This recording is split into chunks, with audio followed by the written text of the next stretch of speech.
Solo hubo dos hombres en las Escrituras que fueron profetizados para nacer en su fecha de nacimiento, y esos fueron Juan el Bautista y Jesús, esto en Isaías. Estará Juan el Bautista, que es el que va a ser, el que va a enderezar el camino que está torcido, y él va a ir adelante de aquel que les estoy enviando.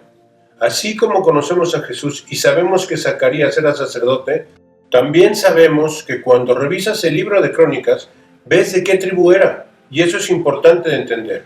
Si deseas encontrar la fecha del nacimiento de Juan el Bautista y de Jesús, lee en Lucas capítulo 1, versículo 5. Hubo en esos días de Herodes, rey de Judea, un sacerdote llamado Zacarías de la clase de Abías. Su mujer era de las hijas de Aarón y se llamaba Elizabeth. En ese versículo se ve de dónde viene la herencia de Juan el Bautista. ¿De qué línea de sacerdocio era él? Y si estudias alguno de los escritos antiguos como Josefo, te dice cómo David estableció el orden del sacerdocio, que tenía 3 estaciones en las que todos los sacerdotes tenían que entrar en Jerusalén y realizar los ritos en el templo, porque había muchísima gente que venía a la fiesta.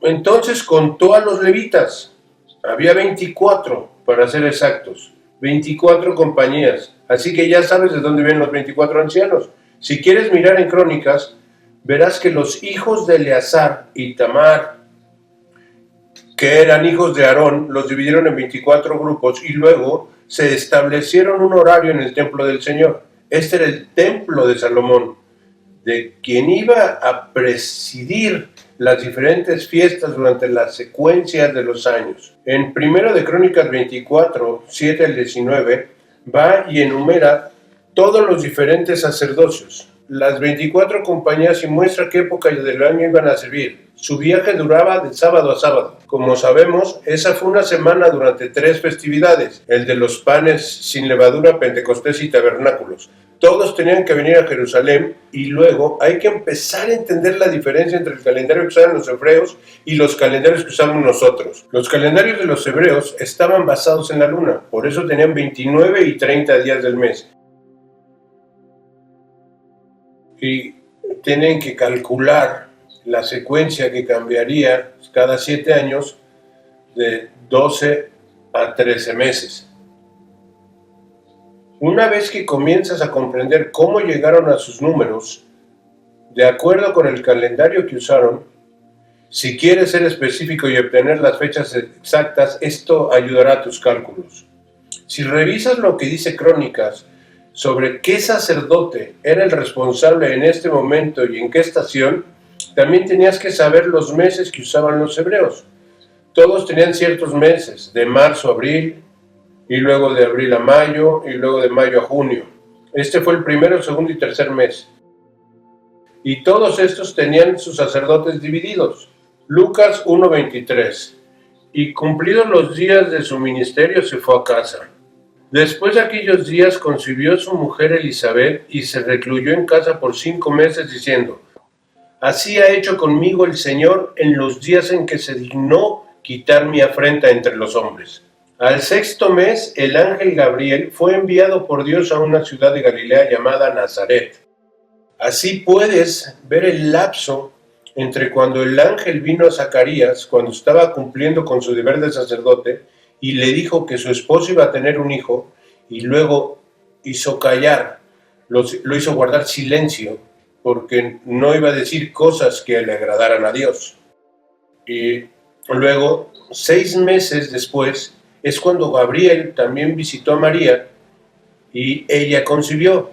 Si empiezas a hacer los cálculos y sacas una gráfica y empiezas a mirar la gráfica de cuando él era sacerdote, cuando Zacarías se fue a casa, cuando María concibió, más o menos ella tuvo la concepción divina durante el tiempo del Festival de las Luces, cuando los judíos celebran Hanukkah. Lo cual es muy interesante porque Jesús es considerado la luz del mundo. Me parece muy interesante, así que fue concebido durante ese tiempo, que es aproximadamente en diciembre. 9 meses después, puedes ver que es su otoño, alrededor de septiembre, cuando nació Jesús.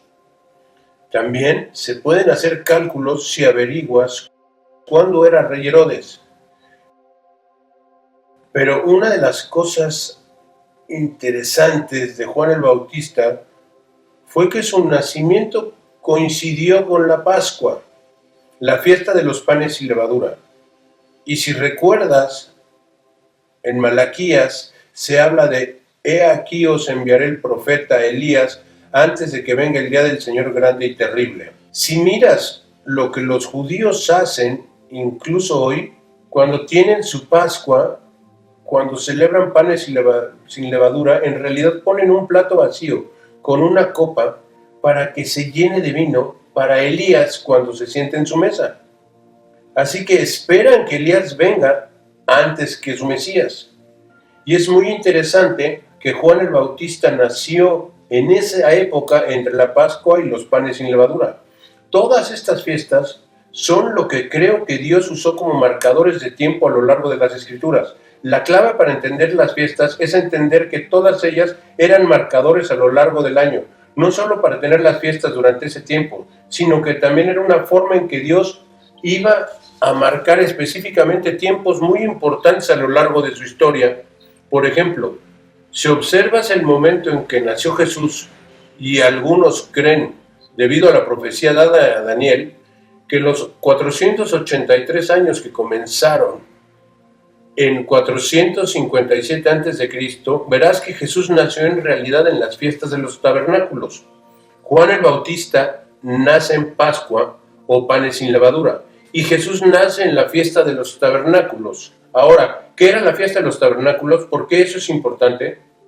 ¿Recuerdas en Isaías 7:14? Mira esto: por tanto el Señor mismo os dará la señal. He aquí que la Virgen concebirá y dará a luz un hijo, y lo llamará su nombre Emmanuel. Si analizas lo que significa el término Emmanuel, significa Dios con nosotros. Es decir, el Hijo de Dios ha venido a morar con nosotros en un tabernáculo, en este tabernáculo físico. La fiesta de los tabernáculos, como el nacimiento de Jesús, es una manera para que los hombres entiendan que no solo es una fiesta, sino que Jesús está cumpliendo cada una de las fiestas. Él viene como nuestro tabernáculo. Él hace tabernáculo con el hombre para que en el futuro nuestro templo pueda estar dentro de su templo. Él es nuestro tabernáculo, Él es nuestra salvación. A medida que nacemos en Él, en realidad estamos viviendo con Él. Así tiene perfecto sentido que Él naciera durante esa temporada, que es de 5 días antes de la expiación. La fiesta de los tabernáculos es de 8 días, y notarán que el 8º día, según la ley, eso es cuando Él fue circuncidado. Él fue circuncidado en un sábado alto. No hay nada que Dios haga que sea solo coincidencia. Todo lo que hace es tan perfecto y con tal diseño que puede ver a Satanás a simple vista y en el sonido de cada poder y principado, y no hay nada que puedan hacer para detenerlo. Así que Dios no solo pronuncia lo que está preparando a hacer, sino que lo hace en tal secuencia, en tal armonía, que aunque Él lo establece, no hay nada ni nadie que pueda detenerlo. Y Él lo pone en estas fiestas de una manera tan estratégica a lo largo del año, que si usas esas fiestas, puedes comenzar a descubrir puntos claves a lo largo de las Escrituras.